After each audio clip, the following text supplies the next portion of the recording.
Maagang nagigising si Mang Rodel tuwing 4:00 ng madaling araw. Katulad ng nakagawian, dumidiretso siya sa likod ng kanilang maliit na barong-barong upang simulan ang pag-iihaw ng mga tinapang ibebenta niya sa kalsada. At madilim pa.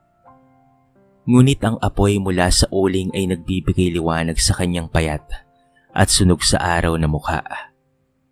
Pawis na kaagad ang kanyang noo kahit hindi pa sumisikat ang araw. Makakatatlong dosena ata ako ngayon. Mahinang bulong niya sa sarili habang inaayos ang pagkakalatag ng isda sa rehas ng ihawan. Puno ng amoy usok ng tinapa ang paligid. Amoy na hindi maalis-alis sa kanyang balat kahit anong kuskos ng sabon. Sa kabilang bahagi ng bahay, sa loob ng lumang silid, mahimbing pa ang tulog ni Renzo. 18 taong gulang na ito. Honor student sa isang kilalang public high school. Matangkad, matalino, at laging pinupuri ng mga guro dahil sa kanyang husay sa klase. Ngunit sa likod ng lahat ng ito ay mayroong isang lihim. Lihim na ikinakahiya niya ang kanyang ama. Paggising niya ng 6:00, agad siyang napapakunot noo. Ang baho na naman dito. Reklamo niya habang nagtatakip ng ilong. Alam niyang ang amoy ay galing na naman sa tinapang iniihaw ng kanyang ama sa likod.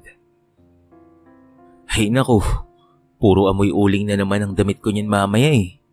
Dagdag pa niya habang binubuksan ang bintana.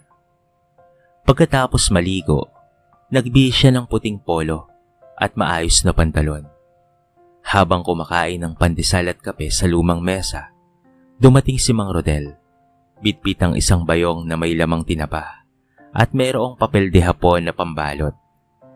Anak, eto, ibaon mo. Mainit-init pa yan anak. Masiglang sabi ng matanda.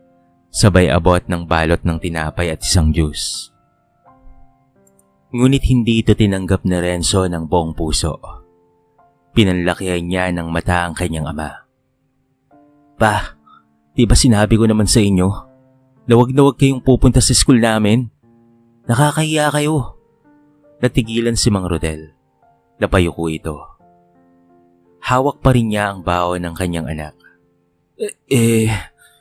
Gusto lang naman sana kitang abutan ng pagkain doon anak. Basta wag na po kayong pupunta ng school. Meron naman pong kantin doon. Kaya please lang, wag na po kayong lalapit sa akin doon. Maring sabi ni Renzo. Pati amoy mo kasi ang tapang. Lahat ng classmates ko ay napapansin. Hindi mo ba alam ang ibig sabihin ng personal hygiene? Nang marinig ito ni Mang Rodel, hindi na siya sumagot pa. Dahan-dahan niyang inilapag ang baon ng anak sa lamesa. Sige anak, mag-ingat ka sa pagpasok mo ha. Mahina nitong wika habang pinupunasan ng pawi sa kanyang batok gamit ang maruming panyo. Paglabas ni Renzo ng bahay, hindi niya nilingon ang kanyang ama. Sa halip ay agad siyang lumakad papunta sa sakayan. Dala ang malinis niyang bag habang nakataas ang noo. Si Mang Rodel naman, muling binitbit ang kanyang bayong. Binuhat ang maliit niyang mesa at dahan-dahang naglakad papunta sa kanto ng palengke upang ipagpatuloy ang pagbebenta. Sa puso niya, proud na proud siya sa kanyang anak. Gagawin ko ang lahat anak, kahit pa maging mabaho ako sa paningin ng iba. Basta't makapagtapos ka lang ng pag-aaral. Sabik niya habang inaayos ang kanyang paninda sa gilid ng kalsada. Mainit ang araw na yon. Kakatapos lang ng klase ni Renzo nang bigla siyang tawagin ng ilang kaklase. Uy Renzo, parang may kumakaway sa labas oh. Mukhang kilala ka ata. Sabi ni Nika, ang tahimik ngunit mapanuring kaklase niya. Napalingon naman si Renzo. At doon, sa hindi kalayuan, nakita niya si Mang Rodel, nakatayo sa labas ng gate ng eskwelahan. Hawak ang isang supot ng paborito niyang empanada at isang bote ng malamig na tubig. Pawisan ito at marumi ang suot. Halatang galing sa maghapong pagbebenta. Renzo, anak, eto, para sa itong pagkain anak. Masayang sabi ni Mang Rodel habang iwinawagayway ang supot ng pagkain. Napapansin na ng ibang estudyante ang eksena. May ilang nagtatawanan. Grabe ang baho ng amoy oh. Sino ba yan, tindero ng isda? Bulong ng isang lalaki. Tatay mo ba yan, Renzo? Tanong ng isa na sinserong naguguluhan. Mabilis ang naging sagot ni Renzo. Umiwas siya ng tingin. Kunwari ay hindi naririnig ang pagtawag ng kanyang ama. Pumunta siya sa kabilang direksyon at nagsimulang maglakad papalayo. Uy Renzo, inahabol ka pa ng matanda oh. Nagtawanan ang mga kaklase niya. Teka, bakit hindi mo pinapansin? Tatay mo ba talaga yun? Pilit na tanong ni Nika. Hindi ko siya kilala. Malamig na sagot na Renzo. Siguro namimigay lang yan ng pagkain. Baka kapitbahay lang namin yan na siraulo. Doon tila ay may tumusok sa puso ni Nika. Ngunit hindi na siya nagsalita. Pinanood na lang niya si Renzo. Habang mabilis na naglalakad papalayo. Samantala, naiwan si Mang Rodel sa labas. Nakatingin sa direksyon ng anak na hindi siya pinansin. Unti-unting bumaba ang kanyang kamay. Nakatayo siyang mag-isa. Hawak pa rin ang baon ng kanyang anak. Maya-maya unti-unting nag-iba ang kanyang mukha. Mula sa ngiti, napalitan ito ng lungkot at tanong. Baka hindi niya lang ako nakita. Mahina niyang bulong sa sarili habang pilit na pinipigilan ng pag-iyak. Baka nagmamadali lang ang anak ko. Dala ang baon na hindi naiabot. Dahan-dahang lumakad si Mang Rodel palayo sa paaralan. Pumasok siya sa isang eskinita. Naupo sa ilalim ng punong akasya. At doon, kinain mag-isa ang dapat sana'y merienda ng kanyang anak. Pagka-uwi sa bahay, nadatnan siya ni Renzo na nag-aayos ng tinapa sa mesa. Anong ginagawa mo sa school kanina? Pasigaw niyang tanong. Gusto ko lang sanang iabot ang empanada mo anak. Mainit pa kasi yun at masarap. Alam kong paborito mo yun anak. Mainang sagot ni Mang Rodel. Di ba sinabi ko na po sa'yo na huwag kang magpapakita dun? Nakakahiya po. Ang baho niyo pong tignan. Tapos amoy po kayong tinapa kahit saan magpunta. Nanahimik lamang si Mang Rodel. Ngunit sa likod ng katahimikan niya, ramdam niya ang bigat ng puso. Hindi niya kayang sagutin si Renzo. Hindi dahil sa takot siya, kung hindi dahil mahal na mahal niya ang kanyang anak. At sa loob ng kanyang puso, kahit ilang beses siyang tanggihan ng anak, ay hindi siya susuko. Kahit ikahiya siya ng sariling laman at dugo, siya'y mananatiling ama. Isang linggo ang lumipas. Patuloy pa rin ang buhay para kay Mang Rodel. Tuloy pa rin ang pag-ihaw ng tinapa. Tuloy pa rin ang pagbebenta. At higit sa lahat, tuloy pa rin ang pagmamahal niya kay Renzo. Wala ni kaunting tampo sa kanyang puso. Kung meron man, ay pilit niya itong tinatabunan ng pag-unawa. Sapagkat para sa isang amang katulad niya, mas matimbang ang kapakanan ng anak kaysa sa sariling damdamin. Hindi ko siya masisisi. Bulong niya minsang nakaupo sa bangketa. Hinihintay niya ang mga suki. Siguro nadadala lang siya ng kapaligiran. Baka kapag nakapagtapos na siya, doon niya ako maintindihan. Samantala, si Renzo ay abala sa paghahanda para sa nalalapit na academic competition sa paaralan. Isa siya sa napiling representative ng kanilang school. Habang abala sa research at paggawa ng presentation, hindi niya napapansin na araw-araw may pagkaing dumarating sa silid niya. Mga paborito niya ito, katulad na lamang ng turon, lumpiang Shanghai, at pati na rin kape. Isang gabi, napansin niyang basa ng pawis ang kobre kama. Napatingin siya sa bentilador. Nakapatay ito at nang buksan niya, hindi umiikot. Ano ba yan? Sira na naman, inis niyang sabi. Lumabas siya ng kwarto at nakita ang amang nasa labas ng bahay. Nakaupo sa isang monoblock chair. Pinapahinga ang likod habang pinapaypayan ng sarili gamit ang lumang dyaryo. Pa, bakit hindi mo sinabi sa akin na sira ang bentilador? Tanong ni Renzo. Ngumiti lang si Mang Rodel. Pasensya ka na anak ha. Ipapagawa ko yan bukas ng umaga. Baka bukas pa kasi makuha ni Mang Lito. Ikaw na muna anak ang gumamit ng bentilador sa sala. Para naman komportable ka sa pagre-review mo at komportable ka sa pagtulog mamaya. Napatingin si Renzo sa loob. Oo nga. Ang dating bentilador ng sala ay nasa gilid na ng pinto ng kwarto niya. Nakaredy na itong ipasok sa loob. Gabi-gabi kitang pinapanood anak habang nagsusulat ka. Sabi ko sa sarili ko, kailangan mong maging komportable para hindi masayang ang talino mo. Biglang natigilan si Renzo. Hindi siya nagsalita. Sa halip ay bumalik siya sa loob ng kwarto na para bang may bumigat sa dibdib niya.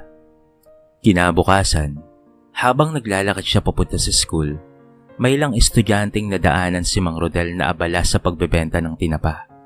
Isa sa kanila ay si Nika, na agad na lumapit sa kanya. Renzo, tatay mo pala yung nagbebenta ng tinapa doon sa may kanto? Tanong nito, hindi mapanghusga, kung hindi puno ng pagtataka. Napatingin si Renzo sa direksyon ng kanyang ama. Pinupunasan nito ang pawis. May hawak na tinapang iniabot sa isang ale. Hindi tindero lang yun sa amin. Mabilis na tanggi niya. Madalas lang siya sa bahay kaya mukhang pamilyar. Tahimik lamang si Nika. Ngunit bago sila tuluyang makapasok sa gate, sinabi niya ng tahimik. Alam mo, minsan, basta kakayang hindi marunong umamin. Kaysa sa taong marangal ang hanap buhay. Parang may pumulandit na malamig na tubig sa batok na Renzo. Napahinto siya sandali habang papasok sa pinto ng paaralan. Sa kanyang isipan, umaalingaw-ngaw ang mga salita ni Nika at ang tanawi ng kanyang ama na pawisan. Pagod, pero masaya sa pagtitinda. Dumating nga ang araw ng academic competition. Buong paaralan ang naghihintay sa programang iyon. At si Renzo, siya ang sentro ng atensyon. Isa sa mga top contenders mula sa kanilang distrito. Naka-long sleeve siya. Malinis ang pagkakaayos ng buhok at bitbit ang kumpiyansa ng isang batang puno ng kaalaman. Ngunit sa likod ng kanyang talino, isang damdaming hindi may paliwanag ang bumabagabag sa kanya. Habang naglalakad papunta sa covered court kung saan gaganapin ang kompetisyon, may nakita siyang pamilyar na anyo sa hindi kalayuan. Isang lalaking may dalang bayong na may laman pang tinapa. Nakatayo sa lilim ng puno. Nagmamasid. Ito ay walang iba kung hindi si Mang Rodel. Agad siyang nag-iwas ng tingin. Nagdasal na sana ay hindi siya lumapit. Pero gaya ng laging ginagawa ng ama, masigla itong kumakaway mula sa malayo. Bitbit ang hindi mapantay ang ngiti ng isang taong punong-puno ng suporta. Renzo, anak, galingan mo ha? Sigaw ni Mang Rodel. Narinig ito ng ilang mga estudyante at guro. Napatingin ang mga tao kay Renzo. Ang ilan sa kanila ay nagtawanan. Hoy, yung tatay mong tindero. Sabay tukso ni Brian, isa sa mga kaklase na Renzo na laging nanunukso sa kanya. Baka magpamigay ng tinapayan pagkatapos ng kompetisyon ha? Mainit ang pisngi ni Renzo sa hiya. Napatingin siya sa paligid. Lahat tila nakatingin sa kanya. Hindi niya alam kung ano ang mas mabigat. Ang kahihiyan o ang katotohanang pinagtatanggol ng ama ang kanyang pangarap sa kabila ng lahat. Nang tawagin ang pangalan ni Renzo para sa kanyang bahagi ng kompetisyon, tumayo siya mula sa pagkakaupo. Diretso siyang lumakad sa entablado. Hawak ang mikropono. Doon niya inilahad ang kanyang matalinong ideya patungkol sa teknolohiya at edukasyon. Napahanga ang mga guro. Pinalakpakan siya ng mga ito. Ngunit sa gitna ng kanyang pagsasalita, may isang guro mula sa kabilang paaralan ang nagtanong. Napakatalino mong bata, pero curious lang ako. Anong ginagawa ng iyong mga magulang? Tumigil si Renzo. Nagdilim ang kanyang paningin. Hindi niya alam kung papaano niyang sasagutin ito. Wala na po akong tatay at wala na rin po akong nanay. Kasinungalingang lumabas sa kanyang bibig. Sa dulo ng covered court, napayuko si Mang Rodel. Narinig niya ang buong sagot ng kanyang anak. Kinuha niya ang bayong at muling naglakad papalayo. Mabigat ang kanyang mga hakbang. Baon niya ang sakit, hindi dahil sa kahirapan, kung hindi dahil sa pagtatakwil sa kanya ng sariling anak. Matapos ang kompetisyon, nanalo si Renzo ng unang gantimpala. Nagpalakpakan ng lahat. Pinarangalan siya sa entablado. Kinuhanan ng litrato. Ngunit wala sa kanyang mukha ang tunay na tuwa. Habang hawak ang tropeyo, tila may kulang. Tila may malalim na puwang sa puso niya na hindi kayang punan ng kahit na anong medalya. Pagsapit ng gabi, nadatnan niya sa bahay ang amang tulog sa upuan sa labas. May hawak na larawan niya sa entablado. Mukhang kuha mula sa malayo gamit ang lumang cellphone ni Mang Rodel. Napaupo si Renzo sa gilid. Tahimik lamang. Hindi niya alam kung papaanong uumpisahan ang pag-amin. Hindi niya alam kung papaanong ang katalinuhan na kanyang ipinagmamalaki ay ngayon ay tila wala ng saysay. Kinabukasan, isang hindi inaasahang pangyayari ang gumising kay Renzo. Maagang maaga pa lang, kumakatok na sa kanilang pinto si Aling Nancy. Ang matandang kapitbahay na kilala sa pagiging mataray, pero may malasakit sa mga kapitbahay. Renzo! Renzo, gising! Lumabas ka nga muna! Sigaw nito habang paulit-ulit na kumakatok. Dahil sa ingay, nagising si Renzo at mabilis na lumabas. Sa labas ng bahay ay naroon si Aling Nancy at ilan sa kanilang mga kapitbahay. Sa gitna ng lahat, nakaupo sa bangkito si Mang Rodel. May benda ang paa at may galos sa braso. Anong nangyari pa? Gulat na tanong ni Renzo habang lumalapit. Nadulas lang ako kanina habang nagbebenta sa kanto, anak. Pero wala to.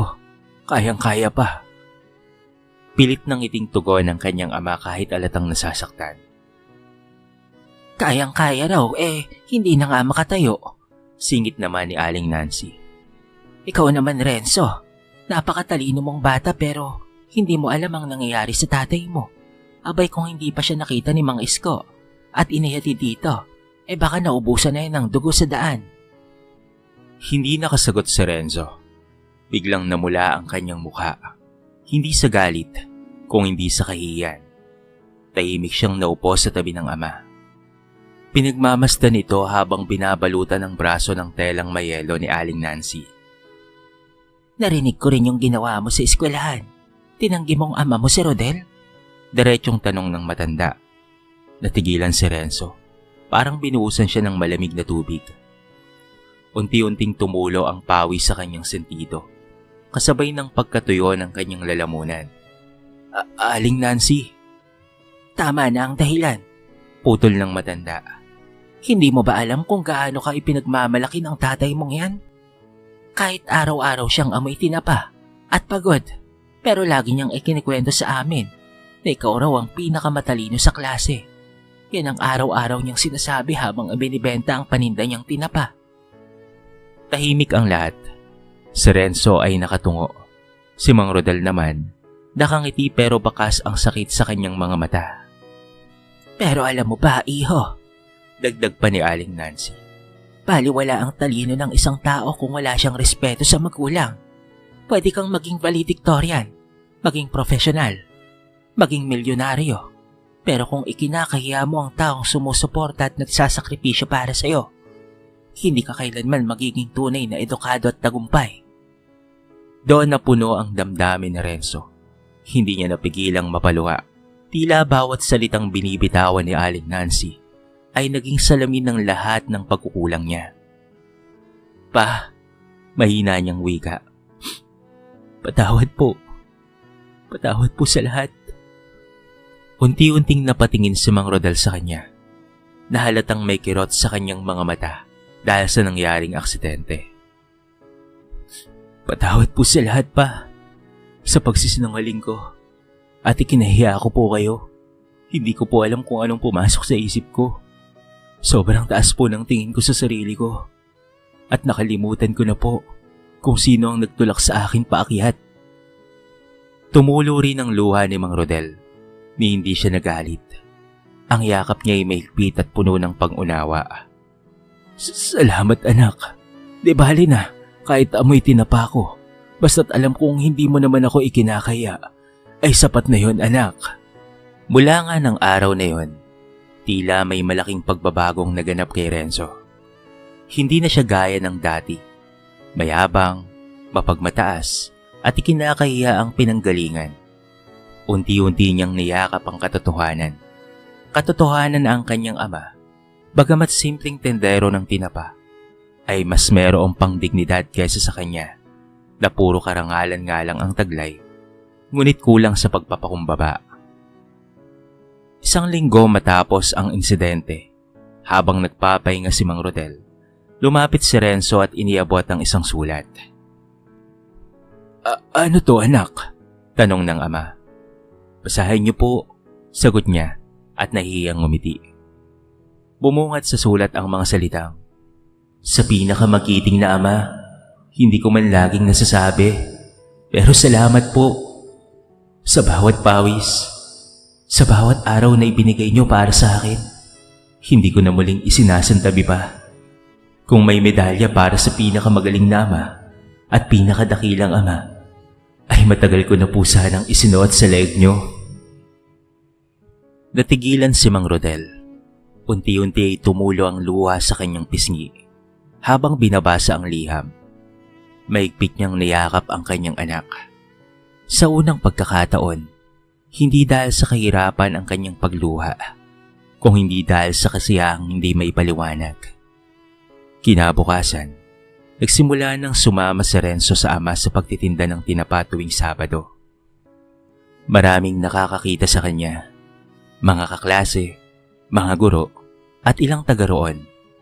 May ilan pang nagtatawa-tawa noong una, ngunit hindi na siya nagpakita ng kahit na ano pang hiya. Renzo, ikaw ba yan? Gulat na tanong ni Brian, ang dating nanunokso sa kanya. Oo. Sagot niya habang iniabot ang tinapa sa isang bumibili. Tinapa po kayo, kuya. Tinapa po, bagong ihaw lang po ito. Napaka-quality po, gaya ng pagmamahal ng tatay ko.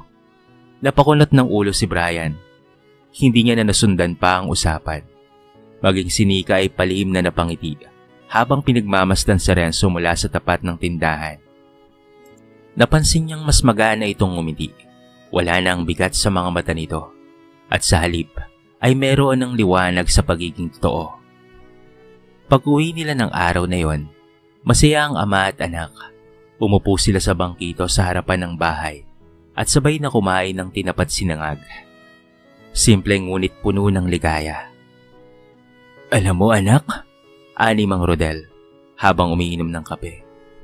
Hindi ko akalain na darating ang araw na sasabayan mo ako sa pagtitinda. Dati po, ang tingin ko rito ay kahiyan. Sagot na Renzo. Pero ngayon po, ito ang nagpapatunay na hindi hadlang ang trabaho para maging dakilang magulang. Ngumiti si Mang Rodel. Basta't marangal anak, walang dapat na ikahiya, yan ang tatandaan mo. Tumango si Renzo. Sa isip niya, mas malinaw na ngayon ang kahulugan ng tunay na tagumpay. Hindi lamang ito nasusukat sa karangalan o talino. Ito ay nakikita sa pagkilala sa sakripisyo ng magulang, sa pagyakap sa pangangailangan, at sa pagpapakumbabang may dangal. Makalipas ang ilang linggo, tila isang bagong Renzo na ang muling bumalik sa eskwelahan. Hindi na ito ang binatang formal lang sa postura, kung hindi maging sa asal. Palakaibigan na, magalang sa mga guro, at higit sa lahat, hindi niya na ikinakahiya ang kanyang ama. Isang araw, habang nasa gilid ng silid-aralan, tinawag ng guro si Renzo para tumulong sa pag-organize ng school program para sa buwan ng wika. Renzo, gusto ka sana naming kuning tagapagsalita ng programa. Magaling ka iho na magsalita at may inspirasyon ng kwento mo. Napakunot no siya. Ako po? Sigurado po ba kayo ma'am? Tumango ang guro. Oo naman, isa ka sa mga ehemplo ng tunay na edukasyon. Gamitin mo ang talino mo para ipahayag ang tunay na halaga ng kababaang loob. Noong sumapit ang araw ng programa, hindi nakasuot si Renzo ng barong tulad ng inaasahan. Sa halip, nakasimpleng polo lamang siya, pero malinis at maayos. May dala siyang isang kahon na nakabalot sa tela. Pag-akit niya sa entablado, hindi siya nagsimula sa pagsasalita patungkol sa sarili. Sa halip, inilabas niya ang nilalaman ng kahon, isang tray ng tinapa. Alam niyo po ba kung ano ito? Tanong niya sa madla. Ito po ay tinapa. Simpleng pagkain po. Ngunit sa amoy, sa hirap ng paggawa nito, sa init ng baga habang iniihaw, nakaipon po ito ng pangmatrikula. Sa bawat tinapang ito, may pagod at sakripisyong galing sa isang ama na halos sunugin na ang balat sa init ng araw. Pero ni minsan, hindi siya nagreklamo. Hindi niya ikinahiya ang trabaho niya. Ako lang ang naging mahina. Ako lang ang naging duwag at ikinahiya siya. Tahimik ang buong audience. Ang talino, ang medalya at ang gantimpala, lahat ng yan ay mawawala. Pero ang respeto sa magulang, yan ang tunay na sukatan ng tao. Hindi ko ito natutunan kaagad, pero salamat sa panahon at sa mga taong nagpamulat sa akin. Sa dulo ng programa, lahat ng tao ay nagpalakpakan, hindi dahil sa talino ni Renzo, kung hindi dahil sa tapang niyang tanggapin ang kanyang mga pagkukulang. Ilan sa mga guro'y napaluha, habang ang mga kaklase niya ay tahimik, tila may napagtantong aral. Pag-uwi nila, niyakap niya ang ama sa harap ng maraming tao sa labas ng paaralan. Hindi niya naalintana kung sino ang nakatingin. Ang dating tinatago niyang ama, ngayon ay buong kiliw niyang ipinagmamalaki. Pa, salamat po. Dahil sa inyo natutunan kong mas mahalaga ang maging mabuting tao kaysa maging matalino. Ngumiti si Mang Rodel. Ang gusto ko lang naman anak, maging mabuti kang tao. At ngayon anak, higit pa sa inaasahan ko ang naging ikaw. Masayang masaya ako. Niyakap niya ang kanyang anak. At makalipas ang ilang buwan, nagtapos si Renzo bilang isa sa mga pinakamagaling sa kanilang paaralan. Ngunit sa pagkakataong ito, hindi na patungkol sa medalya ang kanyang pag-uwi ng tagumpay, kung hindi sa aral na kanyang natutunan sa buhay. Ang kanyang pagkatao ay mas hinubog na ng mga pagsubok kaysa ng libro. Sa araw ng graduation, habang abala ang lahat sa pagbili ng bagong barong, mamahaling sapatos, at pagpapagupit sa salon, simpleng t-shirt lamang ang suot ni Renzo. Ngunit buo ang kanyang ngiti. Katabi niya ang kanyang ama, nakasuot ng luma ngunit malinis na polo. May bitbit na supot ng tinapa. Hindi para ibenta, kung hindi para ialay sa mga guro na misang naniwala sa kanyang anak. Sa gitna ng programa, tinawag si Renzo upang bigyan ng isang natatanging pagkilala. Ngunit sa halip na lumakad kaagad sa entablado, lumingon muna siya sa kanyang ama. Pa, sabay po tayo, sabi niya habang iniabot ang kamay ng ama. Nagkatinginan ang lahat, ngunit hindi sa pangutya, kung hindi sa paghanga. Marami ang napaluha, kabilang na ang ilang mga magulang na naroon. Marami ang nakarealize na may mas mataas pa pala sa grado at medalya. Ito ay ang paggalang sa mga taong dahilan ng lahat ng iyon. Pag-akyat nila ng entablado, hindi si Renzo ang unang nagsalita kung hindi si Mang Rodel. Sa totoo lang, hindi ko po alam kung papaanong maging magaling na magulang. Bungad niya habang nanginginig ang boses. Pero ang alam ko lang po, mahal ko po ang anak ko at kahit minsan, tinanggihan niya ako. Pero hindi ko po siya iniwanan. Tumayo si Renzo sa tabi niya. Ngayon ay taas noo. At hindi ko rin po siya kayang iwan. Sa lahat ng pagkakamali ko, siya lang po ang nanatili. Mula sa likod ng stage, tahimik na umiyak ang principal. Lumapit ito at kinamayan si Mang Rodel. Sir, wika nito, kayo po ang dapat na pamarisan. Dahil sa inyo, nagkaroon kami ng estudyanteng hindi lang matalino, kung hindi may puso. Mula nga noon, naging mas bukas na ang pananaw ng mga estudyante at guro sa mga magulang na tila ordinaryo sa mata ng iba. Ang kwento ni Renzo ay naging bahagi ng mga classroom discussion at maging ang mga batang dati kinakahiya ang pinanggalingan ay unti-unting natutong magmalaki at magpasalamat.